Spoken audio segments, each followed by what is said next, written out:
mobile contribution to Africa's GDP is expected to rise to $142 billion, equivalent to 8.6% by 2020.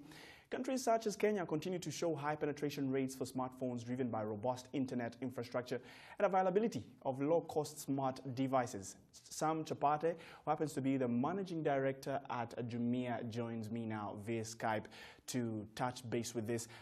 Thank you very much for creating time, Sam. Now, help me understand, what is driving this penetration for smartphones in the Kenyan market?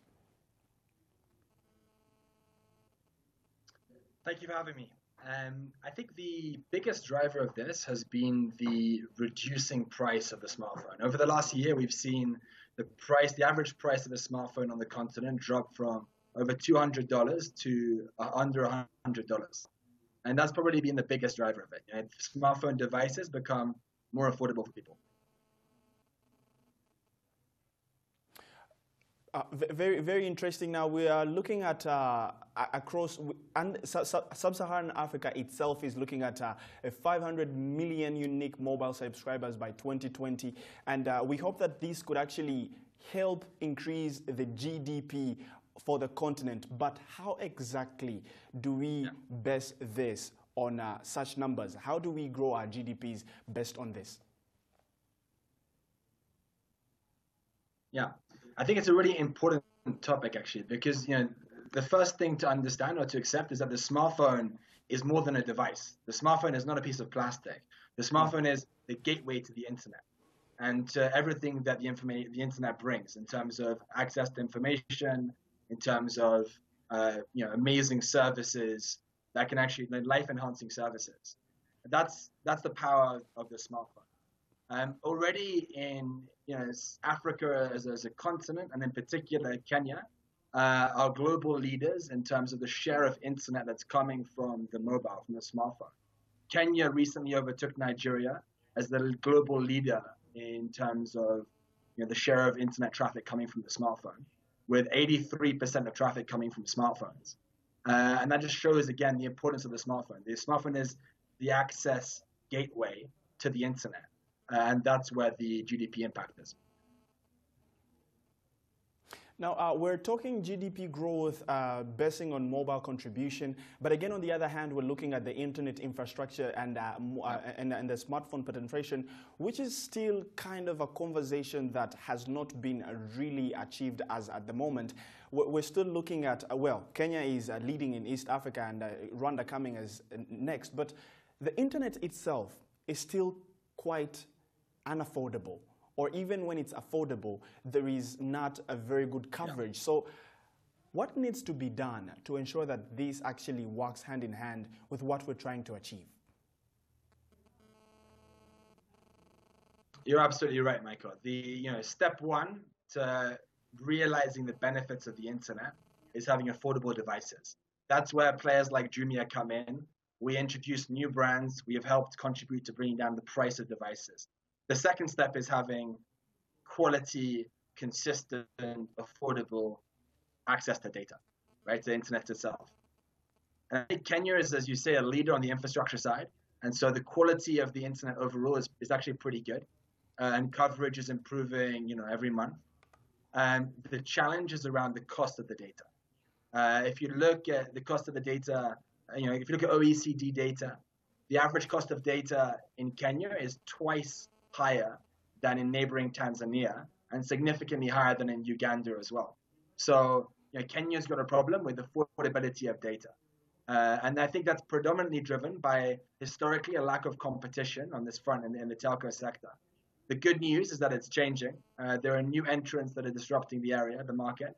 And we see established players like Airtel taking the battle to their competitors to try and start to reduce prices. Sam, just help me understand now. We did see you releasing your fourth white paper to the Kenyan market, and you were looking at some trends. Just now, give me a very quick one. What does this report necessarily have, and which trends are you looking at? Yeah, I think there's a couple of things. The first thing is that we're starting to see the same trends that we're seeing in the rest of the Kenyan market. For the first time ever, there is now a majority of orders, sales happening on mobile. So customers historically, as they build trust with e-commerce, they're now comfortable ordering on their mobiles. So that's a first for us. We've seen continued strong growth in smartphone sales. We saw 250,000 devices in Kenya alone last year. We're gaining market share versus the offline. Fun fact, if you laid out those smartphones side by side, you could drive from Nairobi to Cape Town 5 times. That's a lot of smartphones. And we see the continuation of new brands entering the smartphone sector and gaining share. And so that will continue to benefit customers. You'll start to see $20, $30 smartphones. You'll start to see prices, incrementally reduce over time as well, which will help with making, devices more affordable for people. Now, Sam, one other thing that I would like to speak to you about, or maybe to hear from you what you have your thoughts on, is that we did see this week Okash, Opera Group, they introduced their new platform called Okash. We're looking at Tala, we have Branch, we have M-Pesa.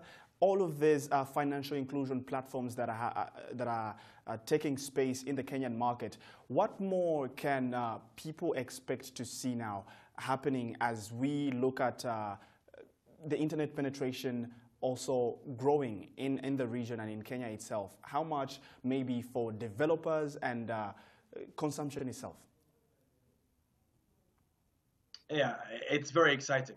I think if we can solve the problem of getting more affordable devices into people's hands and getting cheaper data, we will see a major shift in digitization. You'll see things that used to be done in the offline world, like access to credit, like getting a loan. This is already shifting quickly to digital through services like Branch and Tala, as you mentioned. That will continue to happen. And as not only access to the internet, but as people start using their smartphone devices in a more consistent basis, that provides huge opportunities for innovation and for developers to bring new services to market. I mean, a recent one that comes to mind, you think about, we will be launching consumer lending, consumer credit to buy on Jumia. We've started launching, vendor credit. These are all things that are made possible through mobile technology. Many other players are doing exciting things. So, we need cheaper devices. Jumia is here for that. We need more affordable data, and we will unleash the power of digital.